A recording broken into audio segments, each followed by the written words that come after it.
ತಮ್ಮ metro ticket ದರ ಸಂಬಂಧಪಟ್ಟಂತೆ ರಾಜ್ಯ ಸಂಸದರು ಈಗಲೂ ಕೂಡ ಸರ್ಕಾರದ ಮೇಲೆ ಆರೋಪ ಮಾಡ್ತಾ ಇದ್ದಾರೆ. ಆದರೆ ನಾಳೆಯಿಂದ ದರ ಏರಿಕೆ ಆಗಬೇಕಾಗಿತ್ತಲ್ಲ, ಕೇಂದ್ರ ಸರ್ಕಾರ ಹೋಲ್ಡ್ ಮಾಡಿದೆ. ಮನೋಹರ್ ಲಾಲ್ ಖಟ್ಟರ್ ಅವರು, ನಗರಾಭಿವೃದ್ಧಿ ಸಚಿವರು, ಅವರು ಹೋಲ್ಡ್ ಮಾಡಿದ್ದಾರೆ.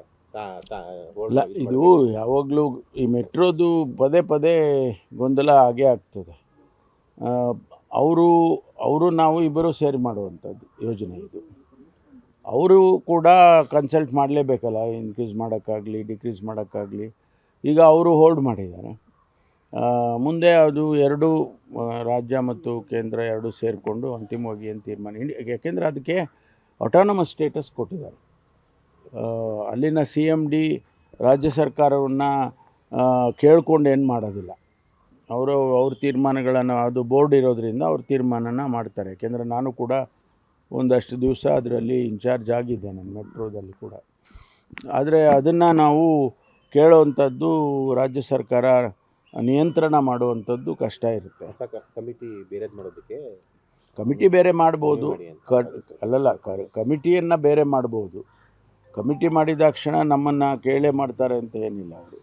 ಅವರು ಅವ್ರದ್ದೇ ಆದಂಥ ಡೈರೆಕ್ಷನ್ಸ್ಗಳು ಕೇಂದ್ರ ಸರ್ಕಾರದಿಂದ ಬಂದಿರುತ್ತೆ. ಆ ಹಿನ್ನೆಲೆಯಲ್ಲಿ ಮಾಡ್ತಾರೆ. ಹೊಸ AI ಸಾಫ್ಟ್ವೇರ್ಗೆ ಸಾಕಷ್ಟು ಆಕ್ಷೇಪ ಬರ್ತಾ ಇದೆ ಸರ್. 67 ಕೋಟಿ ರೂಪಾಯಿನಲ್ಲಿ ನೀವು ಸೋಷಿಯಲ್ ಮೀಡಿಯಾ ಕಂಟ್ರೋಲ್ ಮಾಡೋಕ್ಕೆ, ಅಂದರೆ ಯಾರು ದ್ವೇಷ ಮೆಸೇಜು, ತಪ್ಪು ಮೆಸೇಜು, ಇವೆಲ್ಲ ಮೆಸೇಜ್ಗಳನ್ನ ಕಂಟ್ರೋಲ್ ಮಾಡೋಕ್ಕೆ ಮತ್ತು ನಿಗಾ ಇಡೋದಕ್ಕೆ AI ಸಾಫ್ಟ್ವೇರ್ ಅಗತ್ಯ ಐತೆ ರಾಜ್ಯಕ್ಕೆ? ಟಾರ್ಗೆಟ್ ರಾಜಕಾರಣ ಅನ್ನುವಂಥ ಆರೋಪ ಸರ್. ನೋಡಿ, ಒಂದು ಕಡೆ ಸೈಬರ್ ಕ್ರೈಮ್ ಜಾಸ್ತಿ ಆಗ್ತಾ ಇದೆ, ಸೋಷಿಯಲ್ ಮೀಡಿಯಾ ಎಫೆಕ್ಟು ತುಂಬ ಜಾಸ್ತಿ ಆಗ್ತಾ ಇದೆ. ಅದರಿಂದ ಅನಾಹುತ ಆಗುತ್ತೆ. ಭಾಳ ಜನ ಅದರಿಂದ ಸತ್ತಿರೋದು ಕೂಡ ನಾವು ಉದಾಹರಣೆ ತೊಗೋಬೋದು. ಆಮೇಲೆ ಸಾವಿರಾರು ಕೋಟಿ ರೂಪಾಯಿ ಬಿಸ್ನೆಸ್ಗಳು ಹಾಳಾಗಿದೆ. ಆಮೇಲೆ ಈ ದ್ವೇಷದ ರೀತಿಯಲ್ಲಿ, ಟೆರರಿಸ್ಟ್ಗಳು ಇನ್ವಾಲ್ವ್ ಆಗೋ ರೀತಿಯಲ್ಲಿ ಮತ್ತು ಬೇರೆ ಬೇರೆ ಸಮಾಜದ ದೃಷ್ಟಿಯಿಂದ ಇವೆಲ್ಲ ನಡ್ಕೊಂಡು ಬರ್ತಾಯಿದೆ. ಇದನ್ನು ನಿಯಂತ್ರಣ ಮಾಡಬೇಕು ಅಂತ ಒಂದು ಕಡೆ ಹೇಳ್ತಾರೆ. ಜನ ಏನು ಎಕ್ಸ್ಪೆಕ್ಟ್ ಮಾಡ್ತಾರೆ, ಈಗ ನೀವು ಸೈಬರ್ ಕ್ರೈಮ್ನಲ್ಲಿ ಇಷ್ಟೆಲ್ಲ ಆಗ್ತಾಯಿದೆ, ನೀವೇನು ಮಾಡೋದಿಲ್ಲ ಅಂತ ಹೇಳ್ತಾರೆ. ಅದನ್ನು ನಿಯಂತ್ರಣ ಮಾಡೋದಕ್ಕೆ ಆ ಸಾಫ್ಟ್ವೇರ್ಗಳು ಅವೆಲ್ಲ ಅಗತ್ಯ ಇದೆ ಅಲ್ವಾ? ನಾವೇ ಮಾಡಿಕೊಂಡ್ರೆ ಅದು ಬೇರೆ ವಿಚಾರ. ಅದಕ್ಕೆ ಹಣ ಖರ್ಚಾಗ್ತದೆ ಅಂದರೆ, ಈಗ ತೆಲಂಗಾಣದಲ್ಲಿ, ಆಂಧ್ರದಲ್ಲಿ ಅಲ್ಲೆಲ್ಲ ಇನ್ನೂ ಹೆಚ್ಚೆಚ್ಚು ಖರ್ಚು ಮಾಡಿದ್ದಾರೆ. ಇನ್ನೂ 200-300 ಕೋಟಿ ರೂಪಾಯಿ ಖರ್ಚು ಮಾಡಿದ್ದಾರೆ. ಅದಕ್ಕೆ ಒಂದು ಪ್ಲ್ಯಾಟ್ಫಾರ್ಮ್ ರೆಡಿ ಮಾಡ್ಕೋಬೇಕು, ಅದಕ್ಕೆ ಸೈಬರ್ ಸೆಂಟರ್ ಮಾಡ್ಕೋಬೇಕು. ಇವೆಲ್ಲ ಈಗ 1,000 ಕೋಟಿ, ತಾವೇ ನೋಡಿದ್ರಿ ಇವತ್ತು ಮಾಧ್ಯಮದಲ್ಲಿ ಕೂಡ ನಮ್ಮ ಮೊಹಂತಿ ಅವರು, DG in-charge of cyber crime, ಅವರು 1,000 ಕೋಟಿದ್ದು ಲೆಕ್ಕ ಹೇಳಿದ್ದಾರೆ. ಹಾಗಿರುವಾಗ ಇದರ ಅಗತ್ಯತೆ ಇದೆಯಾ ಇಲ್ವಾ ಅನ್ನೋದನ್ನು ನಾವುಗಳೇ ಪ್ರಶ್ನೆ ಮಾಡ್ಕೋಬೇಕು. ಒಂದು ಕಡೆ ನಿಯಂತ್ರಣ ಮಾಡ್ಕೋಬೇಕು, ಒಂದು ಕಡೆ ಅದನ್ನು ನಿಲ್ಲಿಸಬೇಕು, ಮಾನಿಟ್ರ್ ಮಾಡಬೇಕು. ಇದೆಲ್ಲಕ್ಕೂ ಒಂದಿಷ್ಟು ಹಣ ಖರ್ಚಾದೇ ಆಗುತ್ತೆ. ಖಾಸಗಿತನಕ್ಕೆ ಧಕ್ಕೆ ಆಗುತ್ತೆ ಅನ್ನೋ ಆರೋಪ ಕೂಡ ಮಾಡ್ತಾ ಇದ್ದಾರೆ. ನೋಡಿ, ಹಂಗೆ ನೋಡಿಕೊಂಡ್ರೆ ಭಾಳಷ್ಟು ಅಂಥ ವಿಚಾರಗಳಿದ್ದಾವೆ. ಪ್ರೈವಸಿಗೆ ನಾವು ಇಂಟರ್ಫಿಯರ್ ಆಗ್ತೀವಿ ಅನ್ನೋದನ್ನು ಸಾಕಷ್ಟು ಸಾಫ್ಟ್ವೇರ್ಗಳಿರ್ಬೋದು, ಸಾಕಷ್ಟು ಸೈಬರ್ ಫೀಲ್ಡಲ್ಲಿ ಅದಕ್ಕೆ ಅಂಥ ಸಾಫ್ಟ್ವೇರ್ಗಳು ಇದ್ದಾವೆ. ಅದನ್ನು ನಾವು ನಿಯಂತ್ರಣ ಮಾಡದೆ ಇದನ್ನು ಮಾಡೋಕ್ಕೆ ಹೋದರೆ ನಮಗೆ ಎರಡಕ್ಕೂ ತೊಂದರೆ ಆಗುತ್ತಲ್ಲ. ತಮ್ಮ ಮೆಟ್ರೋ ಟಿಕೆಟ್ ದರ ಸಂಬಂಧಪಟ್ಟಂತೆ ರಾಜ್ಯ ಸಂಸದರು ಈಗಲೂ ಕೂಡ ಸರ್ಕಾರದ ಮೇಲೆ ಆರೋಪ ಮಾಡ್ತಾ ಇದ್ದಾರೆ. ಆದರೆ ನಾಳೆಯಿಂದ ದರ ಏರಿಕೆ ಆಗಬೇಕಾಗಿತ್ತಲ್ಲ, ಕೇಂದ್ರ ಸರ್ಕಾರ ಹೋಲ್ಡ್ ಮಾಡಿದೆ. ಮನೋಹರ್ ಲಾಲ್ ಖಟ್ಟರ್ ಅವರು, ನಗರಾಭಿವೃದ್ಧಿ ಸಚಿವರು, ಅವರು ಹೋಲ್ಡ್ ಮಾಡಿದ್ದಾರೆ. ಇಲ್ಲ, ಇದು ಯಾವಾಗಲೂ ಈ ಮೆಟ್ರೋದು ಪದೇ ಪದೇ ಗೊಂದಲ ಆಗೇ ಆಗ್ತದೆ. ಅವರು ನಾವು ಇಬ್ಬರು ಸೇರಿ ಮಾಡುವಂಥದ್ದು ಯೋಜನೆ ಇದು. ಅವರು ಕೂಡ ಕನ್ಸಲ್ಟ್ ಮಾಡಲೇಬೇಕಲ್ಲ, ಇನ್ಕ್ರೀಸ್ ಮಾಡೋಕ್ಕಾಗಲಿ ಡಿಕ್ರೀಸ್ ಮಾಡೋಕ್ಕಾಗಲಿ. ಈಗ ಅವರು ಹೋಲ್ಡ್ ಮಾಡಿದ್ದಾರೆ. ಮುಂದೆ ಅದು ಎರಡು ರಾಜ್ಯ ಮತ್ತು ಕೇಂದ್ರ ಎರಡು ಸೇರಿಕೊಂಡು ಅಂತಿಮವಾಗಿ ಏನು ತೀರ್ಮಾನ, ಯಾಕೆಂದರೆ ಅದಕ್ಕೆ ಆಟೋನಮಸ್ ಸ್ಟೇಟಸ್ ಕೊಟ್ಟಿದ್ದಾರೆ. ಅಲ್ಲಿನ CMD ರಾಜ್ಯ ಸರ್ಕಾರವನ್ನು ಕೇಳ್ಕೊಂಡು ಏನು ಮಾಡೋದಿಲ್ಲ. ಅವ್ರ ತೀರ್ಮಾನಗಳನ್ನು, ಅದು ಬೋರ್ಡ್ ಇರೋದರಿಂದ ಅವ್ರ ತೀರ್ಮಾನನ ಮಾಡ್ತಾರೆ. ಯಾಕೆಂದರೆ ನಾನು ಕೂಡ ಒಂದಷ್ಟು ದಿವಸ ಅದರಲ್ಲಿ ಇನ್ಚಾರ್ಜ್ ಆಗಿದ್ದೆ, ನನ್ನ ಮೆಟ್ರೋದಲ್ಲಿ ಕೂಡ. ಆದರೆ ಅದನ್ನು ನಾವು ಕೇಳುವಂಥದ್ದು ರಾಜ್ಯ ಸರ್ಕಾರ ನಿಯಂತ್ರಣ ಮಾಡುವಂಥದ್ದು ಕಷ್ಟ ಇರುತ್ತೆ. ಕಮಿಟಿ ಬೇರೆ ಮಾಡೋದಕ್ಕೆ ಕಮಿಟಿ ಬೇರೆ ಮಾಡ್ಬೋದು, ಕಮಿಟಿಯನ್ನು ಬೇರೆ ಮಾಡ್ಬೋದು. ಕಮಿಟಿ ಮಾಡಿದ ಕ್ಷಣ ನಮ್ಮನ್ನು ಕೇಳೇ ಮಾಡ್ತಾರೆ ಅಂತ ಏನಿಲ್ಲ. ಅವರು ಅವ್ರದ್ದೇ ಆದಂಥ ಡೈರೆಕ್ಷನ್ಸ್ಗಳು ಕೇಂದ್ರ ಸರ್ಕಾರದಿಂದ ಬಂದಿರುತ್ತೆ. ಆ ಹಿನ್ನೆಲೆಯಲ್ಲಿ ಮಾಡ್ತಾರೆ. ಹೊಸ AI ಸಾಫ್ಟ್ವೇರ್ಗೆ ಸಾಕಷ್ಟು ಆಕ್ಷೇಪ ಬರ್ತಾ ಇದೆ ಸರ್. 67 ಕೋಟಿ ರೂಪಾಯಿನಲ್ಲಿ ನೀವು ಸೋಷಿಯಲ್ ಮೀಡಿಯಾ ಕಂಟ್ರೋಲ್ ಮಾಡೋಕ್ಕೆ ಅಂದರೆ ಯಾರು ದ್ವೇಷ ಮೆಸೇಜು, ತಪ್ಪು ಮೆಸೇಜು, ಇವೆಲ್ಲ ಮೆಸೇಜ್ಗಳನ್ನ ಕಂಟ್ರೋಲ್ ಮಾಡೋಕ್ಕೆ ಮತ್ತು ನಿಗಾ ಇಡೋದಕ್ಕೆ AI ಸಾಫ್ಟ್ವೇರ್ ಅಗತ್ಯ ಐತೆ ರಾಜ್ಯಕ್ಕೆ. ಇದು ಟಾರ್ಗೆಟ್ ರಾಜಕಾರಣ ಅನ್ನೋದು. ತರುವಂತದ್ದು ಅನ್ನುವಂತ ಆರೋಪ ಸರ್. ನೋಡಿ, ಒಂದು ಕಡೆ ಸೈಬರ್ ಕ್ರೈಮ್ ಜಾಸ್ತಿ ಆಗ್ತಾ ಇದೆ, ಸೋಷಿಯಲ್ ಮೀಡಿಯಾ ಎಫೆಕ್ಟು ತುಂಬ ಜಾಸ್ತಿ ಆಗ್ತಾ ಇದೆ, ಅದರಿಂದ ಅನಾಹುತ ಆಗುತ್ತೆ. ಭಾಳ ಜನ ಅದರಿಂದ ಸತ್ತಿರೋದು ಕೂಡ ನಾವು ಉದಾಹರಣೆ ತೊಗೋಬೋದು. ಆಮೇಲೆ ಸಾವಿರಾರು ಕೋಟಿ ರೂಪಾಯಿ ಬಿಸ್ನೆಸ್ಗಳು ಹಾಳಾಗಿದೆ.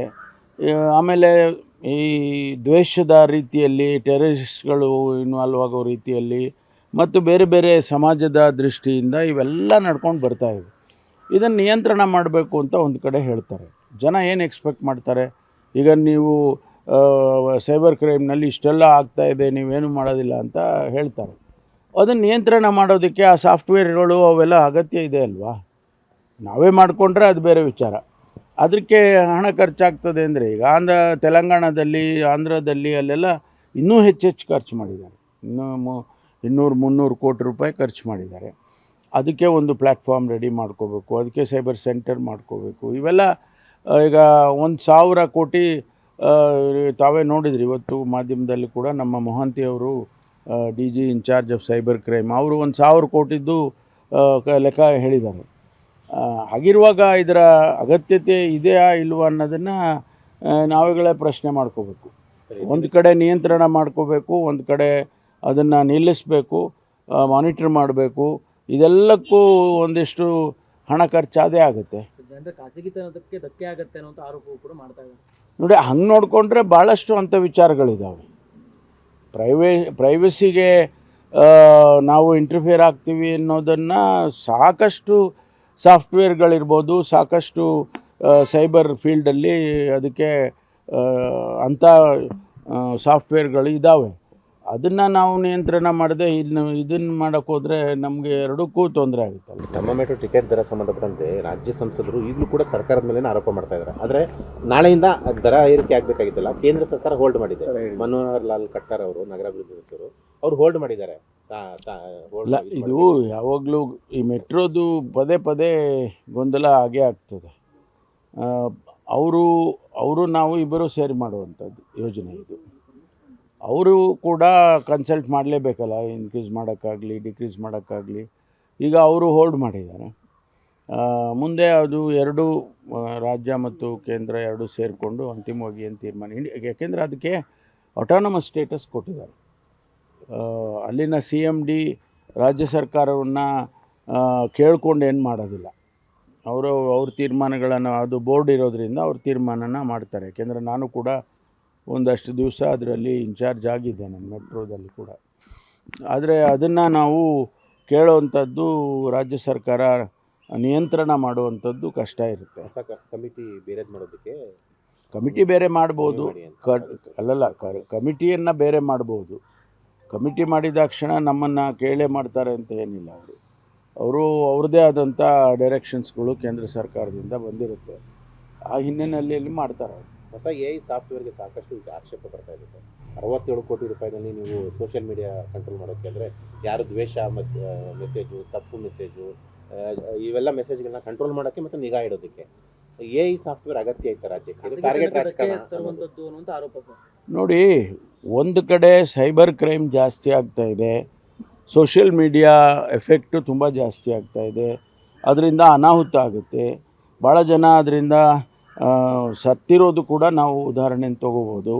ಆಮೇಲೆ ಸಾವಿರಾರು ಕೋಟಿ ರೂಪಾಯಿ ಬಿಸ್ನೆಸ್ಗಳು ಹಾಳಾಗಿದೆ. ಆಮೇಲೆ ಈ ದ್ವೇಷದ ರೀತಿಯಲ್ಲಿ ಟೆರರಿಸ್ಟ್ಗಳು ಇನ್ವಾಲ್ವ್ ಆಗೋ ರೀತಿಯಲ್ಲಿ ಮತ್ತು ಬೇರೆ ಬೇರೆ ಸಮಾಜದ ದೃಷ್ಟಿಯಿಂದ ಇವೆಲ್ಲ ನಡ್ಕೊಂಡು ಬರ್ತಾಯಿದೆ. ಇದನ್ನು ನಿಯಂತ್ರಣ ಮಾಡಬೇಕು ಅಂತ ಒಂದು ಕಡೆ ಹೇಳ್ತಾರೆ. ಜನ ಏನು ಎಕ್ಸ್ಪೆಕ್ಟ್ ಮಾಡ್ತಾರೆ, ಈಗ ನೀವು ಸೈಬರ್ ಕ್ರೈಮ್ನಲ್ಲಿ ಇಷ್ಟೆಲ್ಲ ಆಗ್ತಾಯಿದೆ, ನೀವೇನು ಮಾಡೋದಿಲ್ಲ ಅಂತ ಹೇಳ್ತಾರೆ. ಅದನ್ನು ನಿಯಂತ್ರಣ ಮಾಡೋದಕ್ಕೆ ಆ ಸಾಫ್ಟ್ವೇರ್ಗಳು ಅವೆಲ್ಲ ಅಗತ್ಯ ಇದೆ ಅಲ್ವಾ? ನಾವೇ ಮಾಡಿಕೊಂಡ್ರೆ ಅದು ಬೇರೆ ವಿಚಾರ. ಅದಕ್ಕೆ ಹಣ ಖರ್ಚಾಗ್ತದೆ ಅಂದರೆ ಈಗ ತೆಲಂಗಾಣದಲ್ಲಿ, ಆಂಧ್ರದಲ್ಲಿ ಅಲ್ಲೆಲ್ಲ ಇನ್ನೂ ಹೆಚ್ಚೆಚ್ಚು ಖರ್ಚು ಮಾಡಿದ್ದಾರೆ. ಇನ್ನೂ 200-300 ಕೋಟಿ ರೂಪಾಯಿ ಖರ್ಚು ಮಾಡಿದ್ದಾರೆ.